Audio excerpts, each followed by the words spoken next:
सर्वे संत सुजाणने हूँ प्रथम लागी पाय। आदरूं आ ग्रंथने जेमा विघन कोई न थाय। संत कृपाए सुख उपजे, संत कृपा थी सरे काम। संत कृपा थी पामीए पूरण पुरुषोत्तम धाम। संत कृपाए सदमति जागे, संत कृपा थी सदगुण। संत कृपा विना साधुता कहो ने पाम्या कोण। संत सेव्या तेणे सर्व सेव्या, सेव्या श्री हरि भगवान। ऋषि मुनि सेव्या देवता, जेणे संत कर्या राजीमान। जप तप तीर्थ व्रत वळी, तेणे कर्या योग यज्ञ।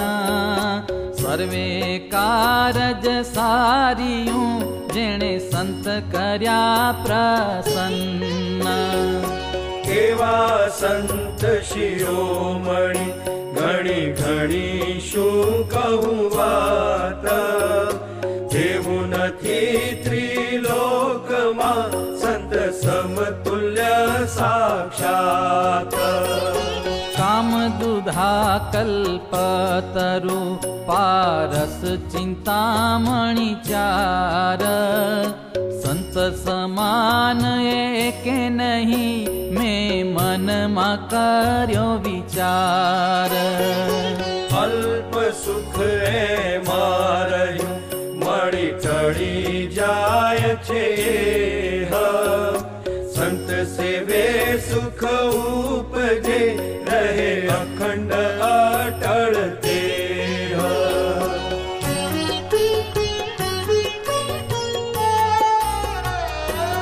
एवा संत सदा शुभमति, जगत दोष नहीं जे मारती। सौने आपे हित उपदेश, एवा संत ने नामूं शीश। सद्गुण ना सिंधु गंभीर, स्थिरमति अतिशय धीरा। मान अभिमान नहीं लेश, एवा संत ने नामूं शीश। अहंकार नहीं अभेद चित्त, काम क्रोध लोभ मोह जीता। इंद्रिय जीति भजे जगदीश, एवा संत ने नामूं शीश। निर्भय ब्रह्मवित पुनीत, क्षमावान ने सरल चित्त। समर्थ सत्यवादी सरेश, एवा संत ने नामूं शीश।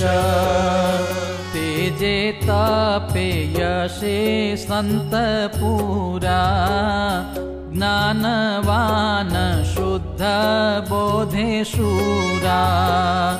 शुभशील सुख नादानेश, एवा संत ने नामूं शीश। करे पवित्र अन्न जोई आहार, सारी गीरा समभाव अपार। नहीं अनर्थ ईर्षा कलेश, एवा संत ने नामूं शीश।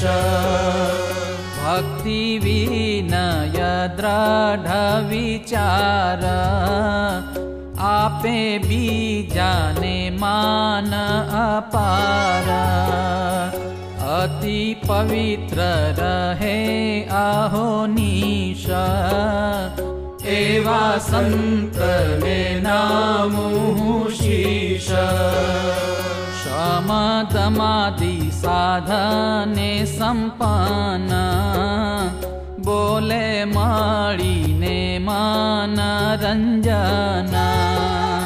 श्रुतवान मा सौथी सरेश एवा संत में नामु शीश आनंदित आत्मा छे आप निर्लेप निर्दोष निष्पाप अशठ असंगी क्षमाधीश एवा संत में नामु शीश संशय हर्ता ने कल्याण करता वळी वेद पुराण नावेता कोमल वाणी वाचाळ विशेष एवा संत में नामु शीश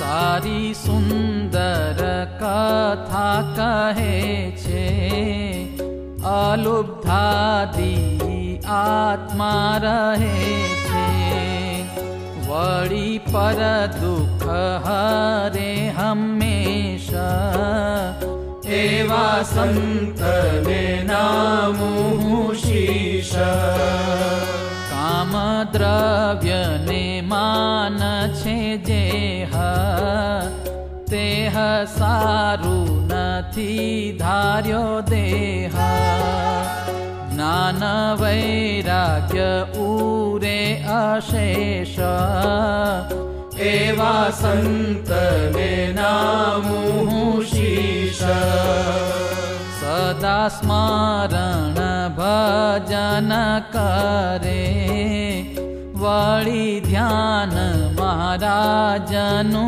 धरे एवे गुणे मोटा जे मुनीश एवा संत में नामु शीश सावधान लज्जावान खरा लोक आचरण न जुवे जरा मोटी बुद्धि शुद्धि छे विशेष एवा संत में नामु शीश करे कारज कळीमळ धोया लाभ अलाभे स्थिर मति होया डाया जाने काळ वळी देश एवा संत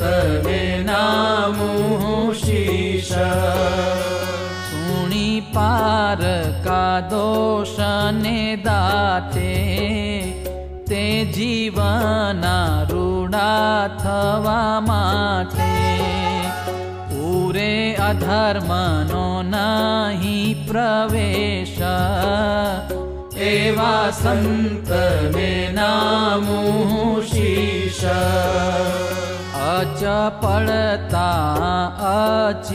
अचिरकाळी ध्राय नहीं ध्याने मूर्ति भाळी सदा ग्रहमा रहे अहोनीश एवा संत में नामु शीश कृपाळु ने पर उपकारी ज्ञान दान थी न जाय हारी केनी निंदा द्रोह नहीं लेश एवा संत में नामु शीश सगा सौना शीतळता अपार निर्विकार भिकारीने लघु आहार शरणागतना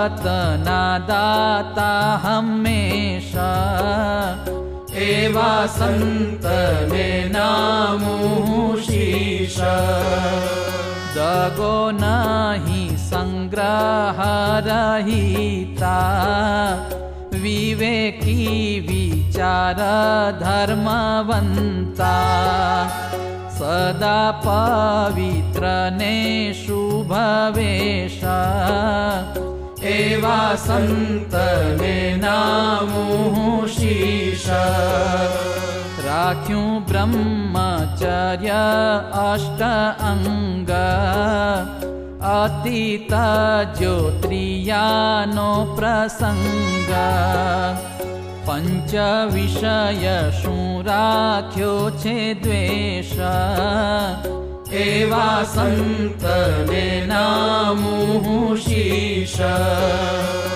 एवा सद्गुण ना छे भंडार सर्वे जानना सुखदातार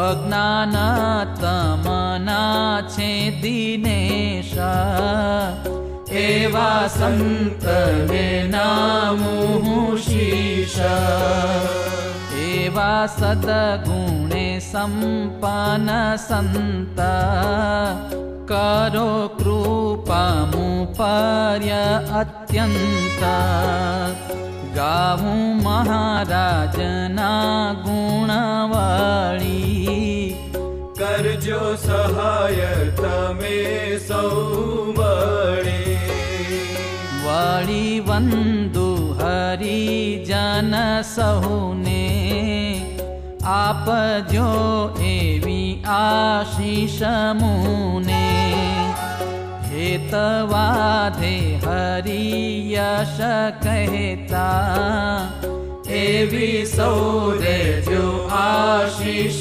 देता अल्प बुद्धि ये आदर्यो ग्रंथ नाथी पूरो करवा समर्थ माटे स्तुति करूं छूं तमारी करजो सहु मळी सहाय मारी करी विनंती वारंवार हवे करूं कथानो उच्चार हरि यश कहवा हरख्यूं छे हइयों कह्या विना जातुं नथी रह्युं हरि यश कहवा हरख्यूं छे हइयों कह्या विना जातुं नथी रह्युं। इति श्रीमदेकांतिक धर्म प्रवर्तक श्री सहजानंद स्वामी शिष्य निष्कुडानंद मुनि विरचिते भक्त चिंतामणि मध्ये कविये स्तुति करिए नामे बीजू प्रकरणम सहजानंद स्वामी महाराजनी जय।